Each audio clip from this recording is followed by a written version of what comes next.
Fala pessoal, hoje a gente vai analisar três estruturas que são as estruturas int16, int32 e int64.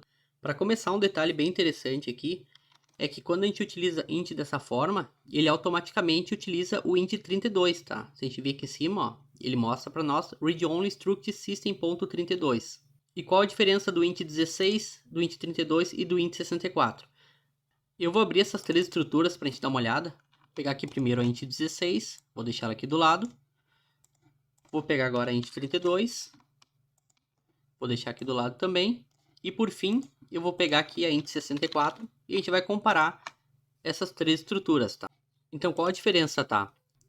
O int16, por exemplo, ela aceita números entre menos 32.768 e 32.767. Esse aqui é o valor mínimo e esse aqui é o valor máximo que essa estrutura int16 aceita.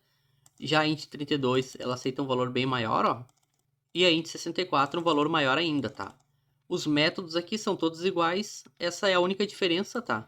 A gente utilizando, por exemplo aqui, ó, int16.maxValue, ele vai retornar para nós esse valor. E a gente utilizando o minValue, ele retorna esse valor.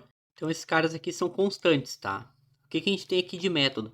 A gente tem alguns métodos estáticos. O int16.parse, por exemplo, ele serve para a gente converter uma string em inteiro, por exemplo. Se a gente utilizar aqui, por exemplo, em forma de string, tá? Entre aspas, 10, ele vai retornar aqui em forma de inteiro para nós o valor 10 e a gente vai conseguir realizar algum cálculo ali, caso a gente queira, tá?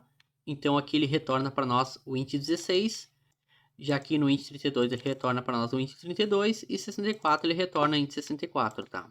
A gente tem outro método aqui, que é o tryparse, que ele também serve para a gente fazer uma conversão, só que se por algum motivo, tá, essa conversão falhar, vamos supor que a gente está tentando converter a letra A, tá, em número. Obviamente é impossível, então ele vai retornar para nós um false aqui. Caso a nossa conversão funcione, ele vai retornar aqui um true. E aqui um detalhe interessante, como ela retorna para nós true ou false, ela não retorna o valor convertido, a gente tem aqui um parâmetro, tá, que é esse cara aqui, ó, o out int16 result.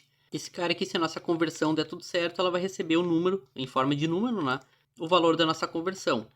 Caso dê qualquer tipo de erro e esse nosso método retorne false, esse cara aqui vai retornar para nós 0, tá? Então a gente precisa criar uma variável auxiliar para a gente passar como parâmetro aqui dentro desse método. A gente tem aqui alguns métodos de comparação, que já são métodos de distância, tá? O compareTo, o equals, o getHashCode, esses três aqui são caras que de uma certa forma realizam comparação.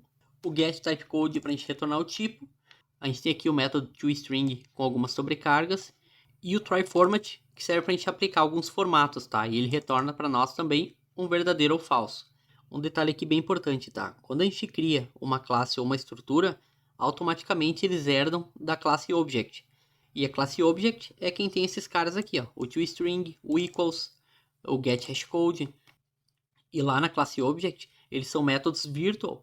Então a gente consegue sobrescrever esses métodos, que é o caso dessa classe aqui que sobrescreve esses métodos, ó. Por que é interessante a gente saber disso? Qual que é o comportamento padrão normal do toString, tá? Quando a gente cria uma classe ou uma estrutura, se a gente utilizar o ponto toString, ele vai retornar para nós o nome da classe, tá? Ou, se tiver dentro do namespace, ele vai retornar o namespace ponto nome da classe. Nesse caso aqui, a gente batendo o olho, a gente já sabe que ele não tem esse comportamento padrão. Se ele tivesse, ele iria retornar system.int32. Só que ele não vai retornar para nós isso, tá? Ele retorna para nós outra coisa. O que ele retorna então? Se a gente vir aqui public override string to string, nesses três pontinhos a gente tem uma descrição do que esse método faz. Então o que ele faz? Ele converte o valor da instância em uma string. Então se a gente tiver o valor de 5, ele vai converter esse 5 em string, tá? Isso aqui é bem interessante a gente ter essa noção de análise de classe, porque aqui ó, a gente saberia, por exemplo, é claro que essa é uma estrutura bem simples, tá? Mas se tiver alguma outra classe, por exemplo, que a gente não utiliza muito, vale bastante a pena a gente olhar dentro da classe o que ela tem de métodos ali, propriedades, e para saber se ela sobrescreve algum método padrão aí de alguma outra classe, e também para saber os caras que ela implementa, ó. Nesse caso aqui, a gente vê que ela implementa diversas interfaces, então é bem interessante a gente utilizar esse recurso e analisar aí os metadados de classes e estrutura.